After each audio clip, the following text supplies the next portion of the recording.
Gee, it must be swell to be so perfect and odor-free. Now that I have my coffee, I'm ready to watch Radar. I got a little bit of a stiff neck. Let me just fix this up. Oh, that feels a lot better. What's the matter, Colonel Sanders? Chicken? I am sorry. I had no idea that was your cab. Yogurt! Yogurt! I hate yogurt! And this is the right category for us, John, because we've both been in a couple of films that could have been shorter. Well, a couple, maybe. Well, let's get to it. Let's get right to it. Here we go. Hey there. You're listening to the John Candy and Rick Moranis Are the Greatest Actors to Ever Live podcast.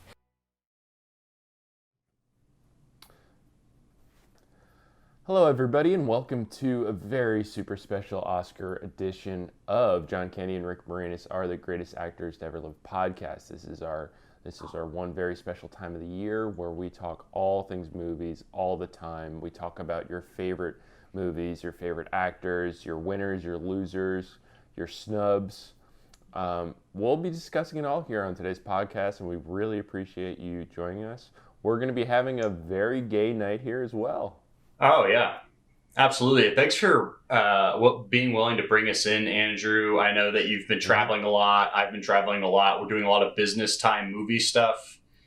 So stay tuned, but absolutely excited to talk about Oscars 2022. One of the best years in Oscar history, absolutely. Mm-hmm. There was sparks. There was laughs. Lots. There was tears. Mm-hmm. There were some owies, and there was also some wowies, if we're being honest. I'd love to just not waste any more time and just jump right into the movies. What stuck out to you about last night's events?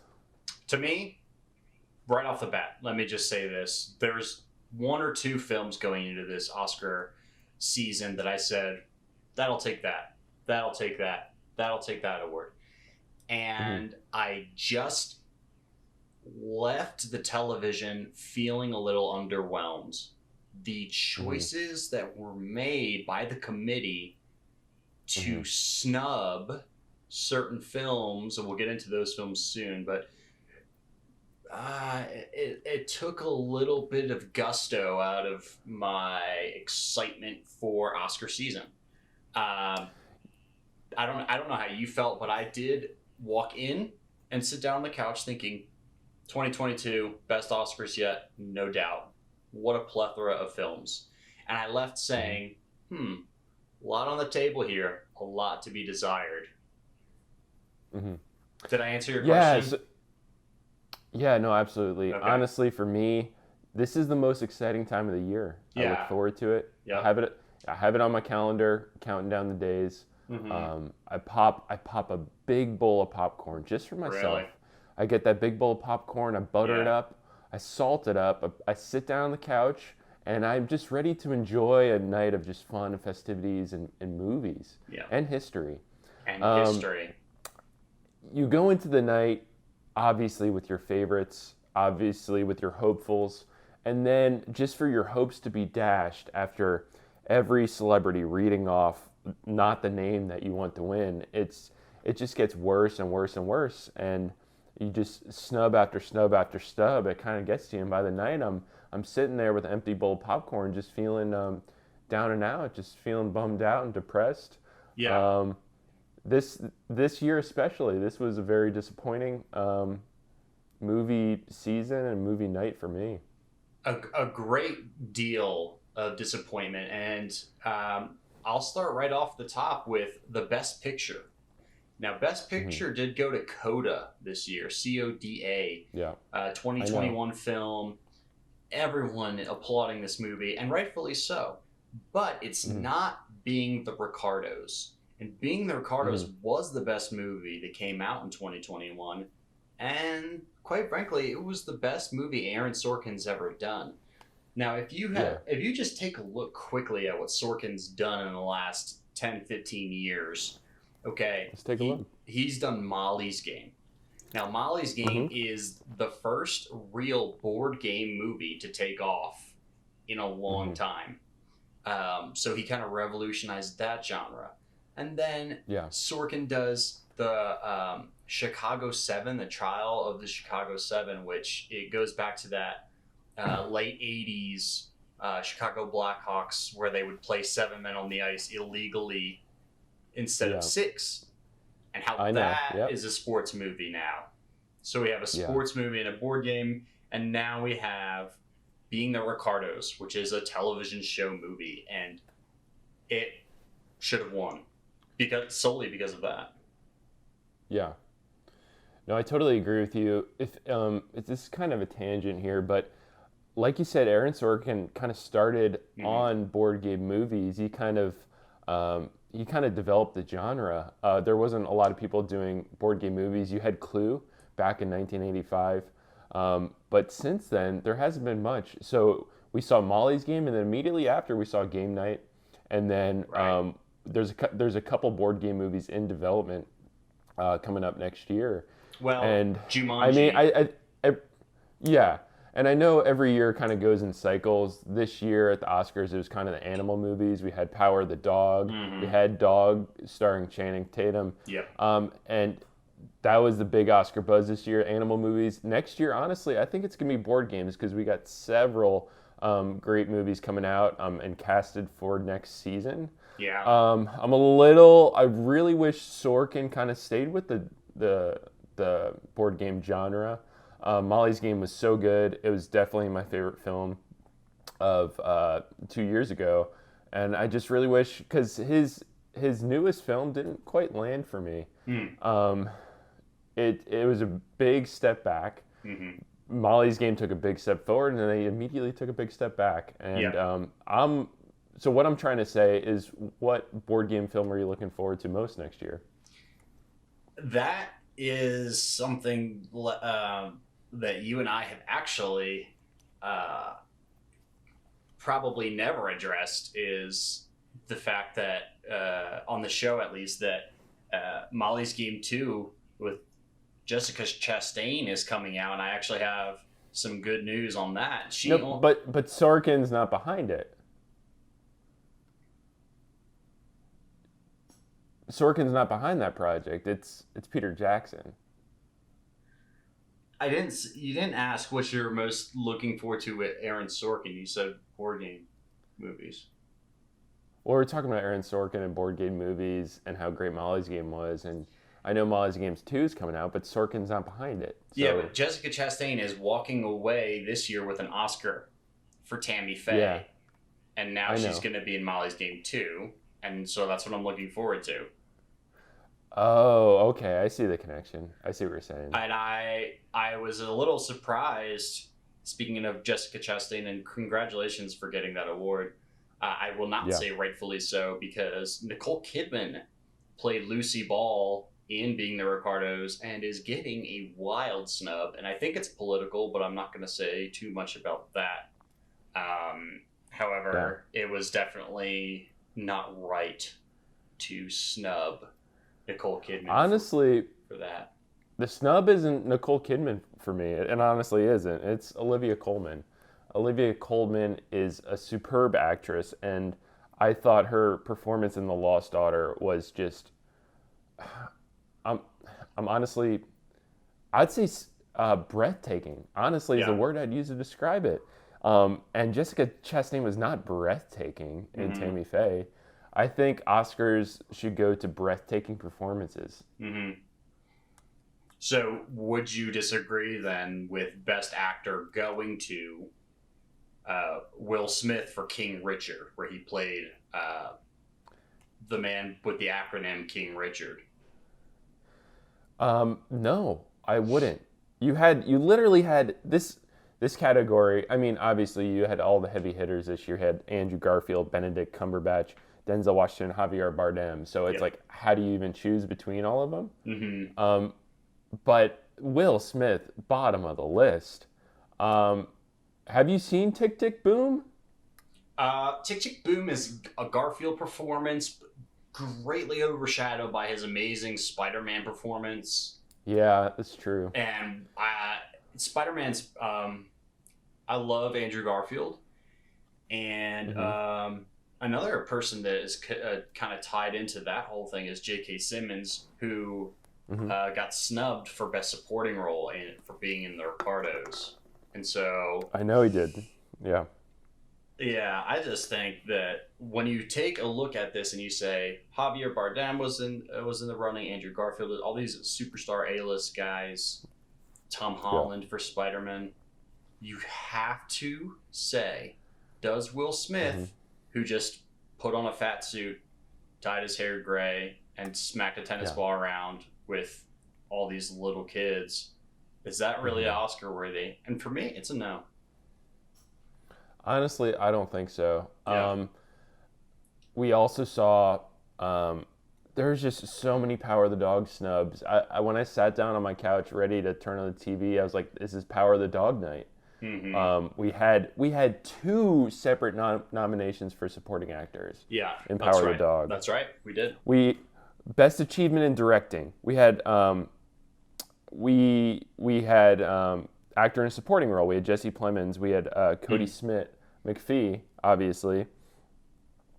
And it was just a big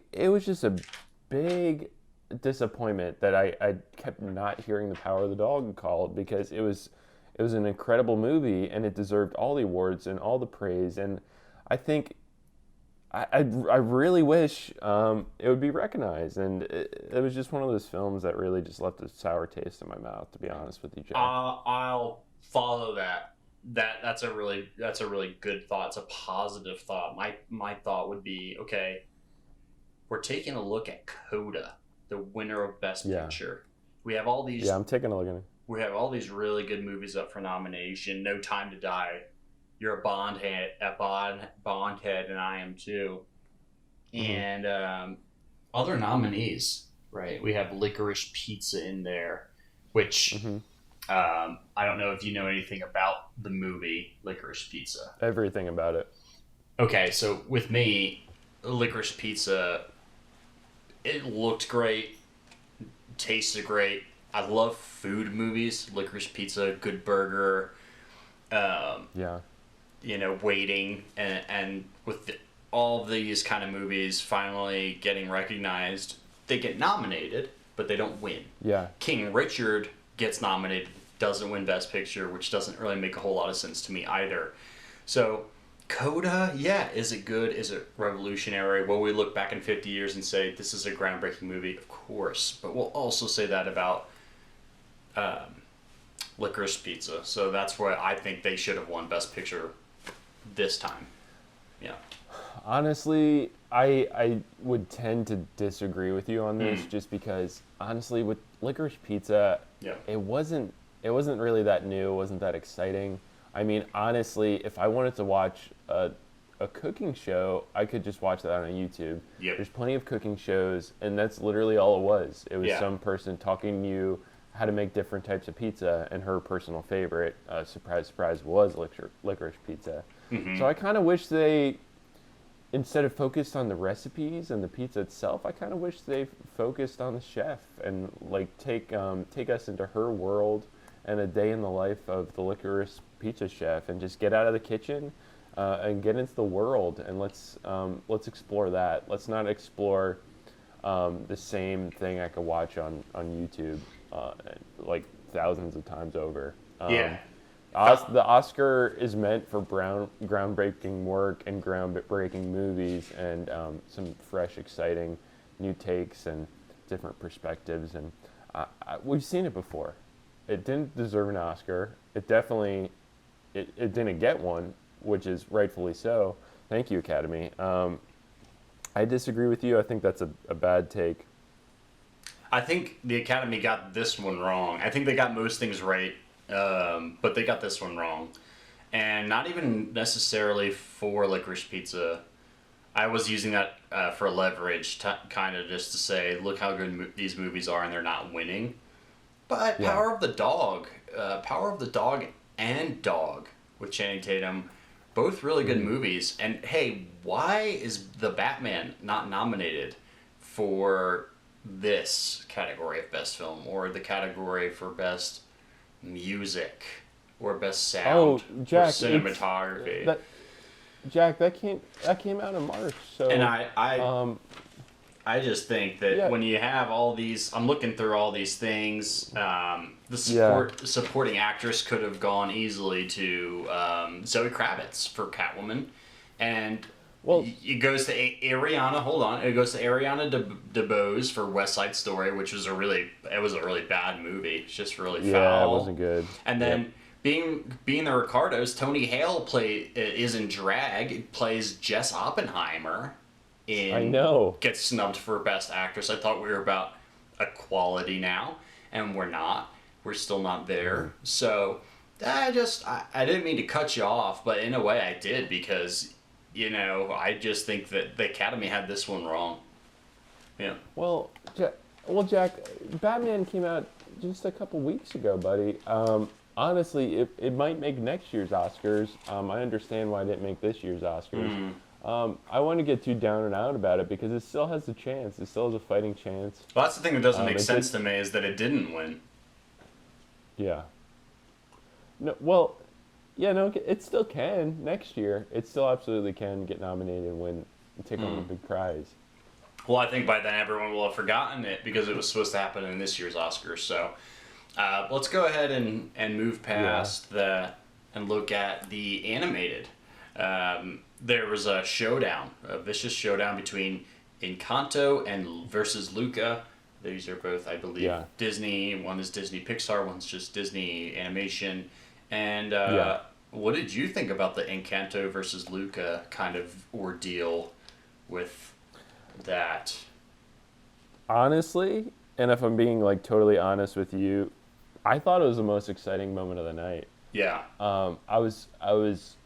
It wasn't necessarily the award I was most looking forward to, but it sure did turn out that way. Just the build up and the crowd excitement, and it was just really, a memorable moment. I honestly did think Encanto should have won. Yeah. It was my favorite animated. I was a little confused why it was Encanto versus Luca when you have the Mitchells versus Machines in there. Sure. I really kind of was a little confused why that didn't get much recognition, because that was right up there with the rest of them. I did think they make the right choice. I really think the Academy got this one right. Well, you know what? I think what we need to do now is we need to take a second, we need to take a breather, because we're about to talk about the music that brought Oscars together. And so we're not going to have a music segment so much, but we are going to have a segment from our friend Alex. So let's cut away and let's see what Alex has to bring to us this week on Oscars This Week. But that's all. Let's also get his opinion on Encanto while we're at it.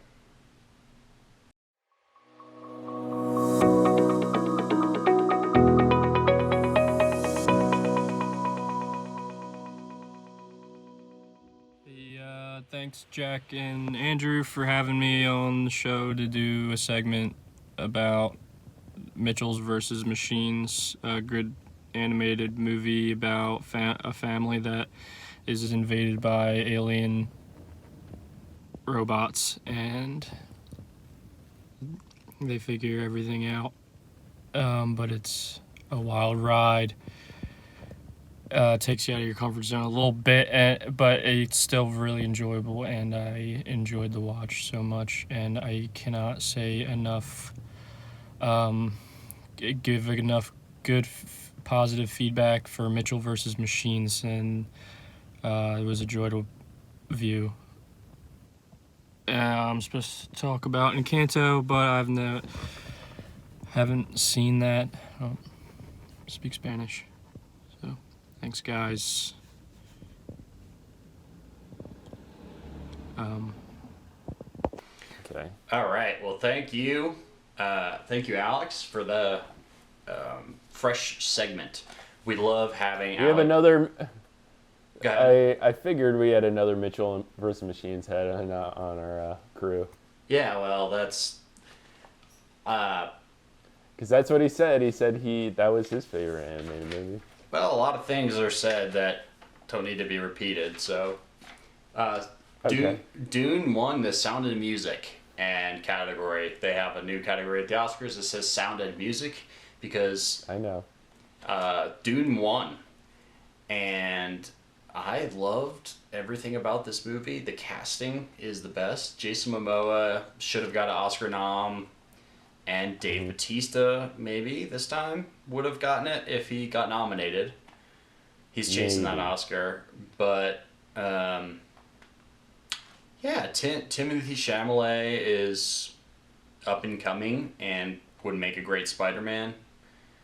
And so Dune, for me, the Academy got this one right, and I would give this Dune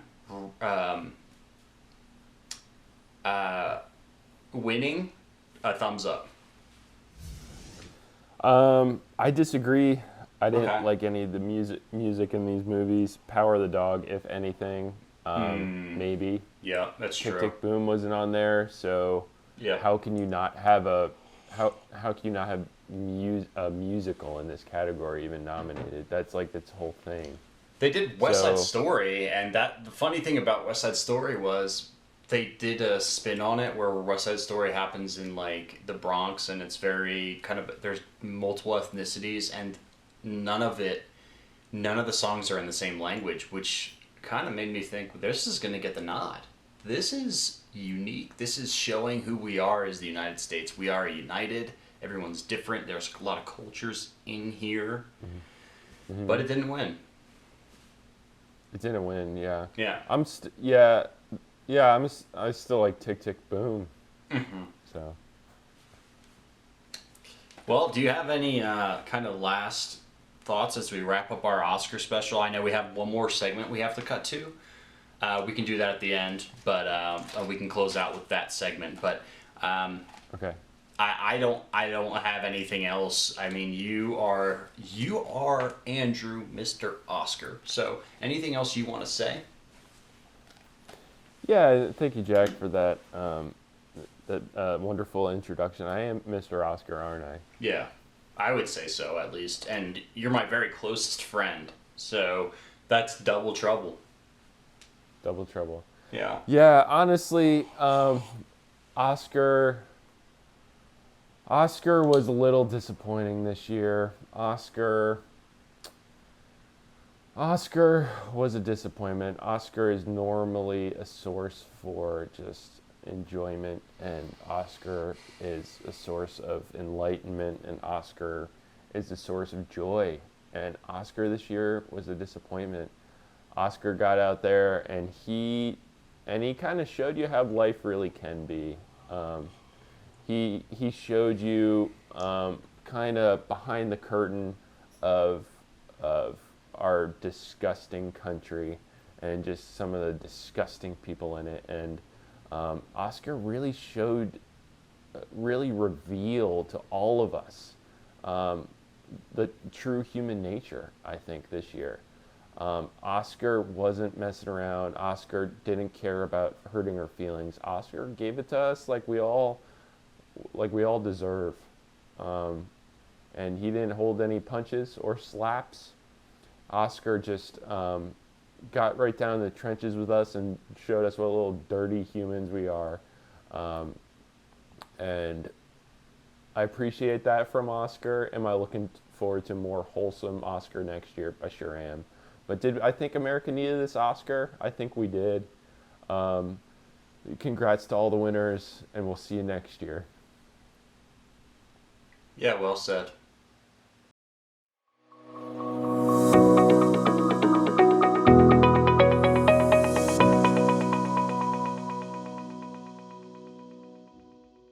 Hello and welcome to a very special new segment that I have made for you.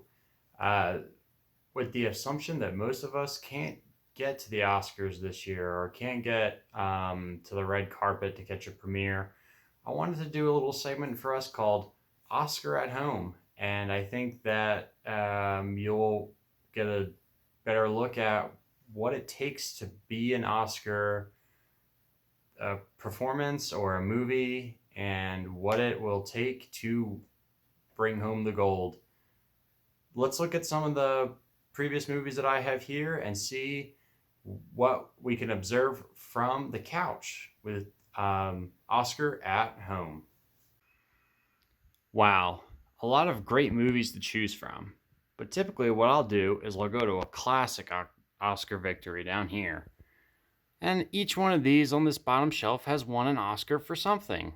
So for instance, if you look at Batman and Robin, 1997, this one for costume design. And Phone Booth won the Oscar for Best Dialogue.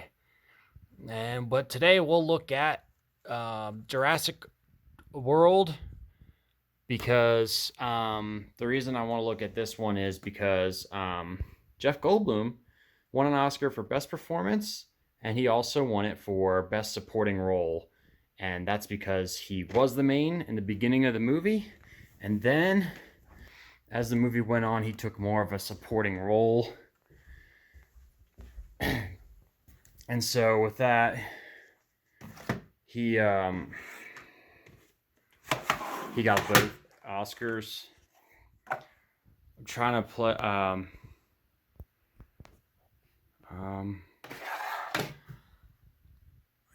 this is what I was trying to watch yesterday. I don't think we didn't get that one working. But just gotta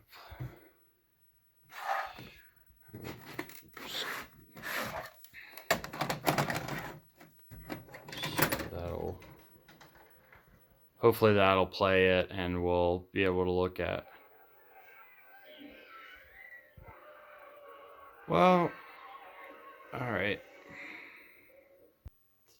In my opinion, what really differentiates Jurassic World from the rest of the Oscar picks we could have had was the fact that everyone who came to perform, whether it was Spielberg directing, if it was the screenwriting team, if it was the cosmetics, puppetry, CGI, practical effects, the movie had it all. And when I'm watching it, I'm saying, this is how I'm able to distinguish who's deserving of an Oscar and who's not. So thanks for watching. Hope this helped kind of get you jump started on Oscar critiquing for yourself.